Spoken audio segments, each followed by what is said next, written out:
Urine کے ساتھ قطرے آنا ایک ایسی بیماری ہے جس کے بارے میں بہت زیادہ ٹینشن لی جاتی ہے۔ خصوصاً ہمارے جو لڑکے اور نوجوان ہیں وہ اس کے بارے میں بہت زیادہ ٹینشن لیتے ہیں، اور کچھ نیم حکیموں اور ڈاکٹروں نے بھی اس کو بہت زیادہ بیماری بنا کے بیان کرتے ہیں، تو اس کے بارے میں بہت ٹینشن لی جاتی ہے۔ تو چلیں دیکھتے ہیں کہ یہ کیا ہے۔ یورین کے ساتھ قطرے آنا کو ہم دو طرح سے دیکھتے ہیں۔ نمبر 1 بزرگوں میں اور نمبر 2 نوجوانوں میں۔ پہلے شروع کرتے ہیں بزرگوں میں۔ بزرگوں میں جن کی عمر 50-60 سال سے زیادہ ہے، ان میں اگر یورین کے بعد قطرے آئیں تو اس کا مطلب ہے ان میں کوئی پروسٹیٹ یا مثانے کی کوئی ایسی بیماری ہے، ایسی رکاوٹ ہے جس کی وجہ سے یورین جو ہے وہ رک رہا ہے، اور جب وہ یورین کر لیتے ہیں تو اس کے بعد کچھ قطرے گر جاتے ہیں۔ اس کی وجہ یہ ہوتی ہے کہ فرض کرو پروسٹیٹ ہے یا غدود کا مسئلہ ہے، وہ بڑھا ہوا ہے، تو وہ زور لگانے سے یورین تو وہ کر لیتے ہیں، لیکن جو باقی یورین ہوتا ہے وہ غدود کے پیچھے ایک تھیلی بن جاتی ہے جہاں پہ جمع ہونا شروع ہو جاتا ہے اور بعد میں نکلتا رہتا ہے۔ اس کا تو علاج یہ ہے کہ آپ نے مختلف قسم کے ٹیسٹ کروانے ہوتے ہیں، جیسے الٹرا ساؤنڈ ہو گیا، سی ٹی اسکین ہو گیا، اور اس طرح کے ٹیسٹ کروانے ہوتے ہیں، اور اس کے بعد اس کی بیماری کی نوعیت کے مطابق اس کو علاج کرنا ہوتا ہے، یعنی کہ میڈیسن سے یا سرجری وغیرہ سے۔ تو یہ تو ہوگی بزرگوں کی بات۔ اگر کسی بزرگ میں اس طرح کے سمٹم آئیں، یعنی اسے زور لگانا پڑے پیشاب کرتے ہوئے، یا اس کی دار پتلی یا کمزور بنے، یا اس کو یورین کے ساتھ یا اس کے بعد میں قطرے آئیں، تو اس کو اپنے پروسٹیٹ ایویلیویشن یعنی غدود کا ٹیسٹ ضرور کروانے چاہیے۔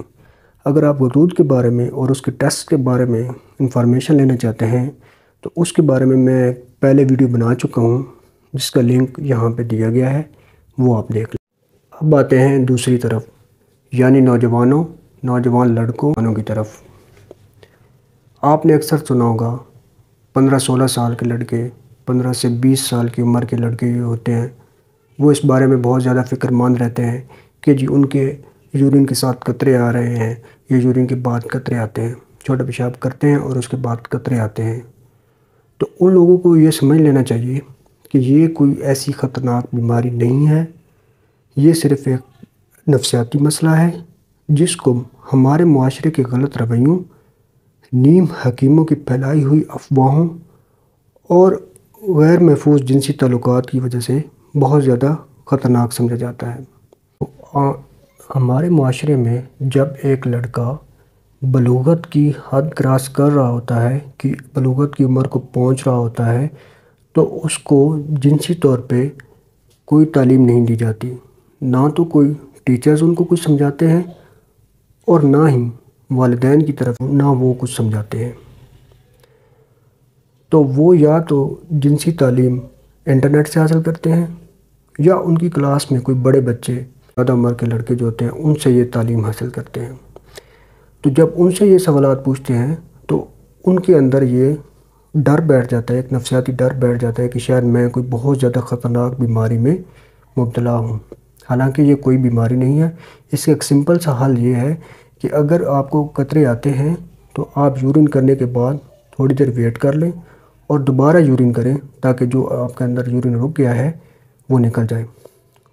نو ڈاؤٹ کچھ بیماریوں میں بھی یہ مسئلہ ہوتا ہے، جیسا کہ یوریتھرائٹس یا پروسٹیٹائٹس یا اسٹرکچر یوریتھرا، ان چیزوں میں بھی یہ مسئلہ ہوتا ہے، ان بیماریوں میں بھی یہ مسئلہ ہوتا ہے، اور ان بیماریوں کا کاز بھی غیر محفوظ جنسی تعلقات ہوتے ہیں۔ لیکن یہ ضروری نہیں ہے کہ ہر انسان میں یہ ہوں، اس کے لیے ضروری ہے کہ آپ کچھ ٹیسٹ کروا لیں، جیسے کہ یورین کے ٹیسٹ یا بلڈ کے ٹیسٹ کروا لیں۔ اگر وہ کلیئر آتے ہیں تو آپ کو کوئی مسئلہ نہیں ہے، آپ کا مسئلہ صرف اور صرف نفسیاتی ہے۔ اس کا سمپل سا علاج یہ ہے، اگر تو بزرگوں میں یہ مسئلہ ہو رہا ہے تو جیسے میں نے پہلے بتایا تھا کہ کچھ الٹرا ساؤنڈ کروا لیں اور غدود کا سائز پتہ کر لیں، یا کوئی بلیڈر میں کوئی مسئلہ ہے، مثانے میں کوئی مسئلہ ہے تو اس کا پتہ چل جائے گا۔ تو اگر وہ مسئلہ ہے تو اس کے اکارڈنگلی اس کا علاج کریں، میڈیسن سے علاج کریں یا سرجری سے علاج کیا جاتا ہے تو وہ علاج کروائیں۔ لیکن اگر نوجوانوں میں یہ مسئلہ آ رہا ہے تو سب سے پہلے آپ کمپلیٹ یورین ایگزامینیشن یعنی یورین کا ٹیسٹ کروائیں۔ اگر وہ کلیئر آتا ہے تو آپ کو پریشان ہونے کی ضرورت نہیں ہے۔ دوسرا جو سب سے اچھا علاج یہ ہے کہ جو میں نے پہلے بتایا تھا اشارتاً، اس طرف میں نے اشارہ کیا تھا کہ نوجوانوں کو والدین کی یہ ذمہ داری بنتی ہے کہ وہ نوجوانوں کو جنسی تعلیم دیں، یعنی اگر ایک لڑکا بلوغت کی عمر کو پہنچ رہا ہوتا ہے تو اس کو نفسیاتی اور جسمانی طور پہ ہونے والی تبدیلیوں کے متعلق بتانا چاہیے کہ یہ مسئلہ ہو سکتا ہے اور اس کو آپ نے کیسے ڈیل کرنا ہے، تاکہ وہ باہر سے یہ علم حاصل نہ کر سکے۔ اور اگر کسی کو یہ مسئلہ ہو بھی گیا ہے تو اس کے بارے میں بھی زیادہ پریشان ہونے کی ضرورت نہیں ہے اور اس کے بارے میں نفسیاتی ڈر پیدا نہیں کرنا چاہیے۔ آج کے لیے بس اتنا ہی کافی ہے۔ تھینک یو سو مچ۔ میری ویڈیوز کو سبسکرائب کرتے رہیں اور دیکھتے رہیں۔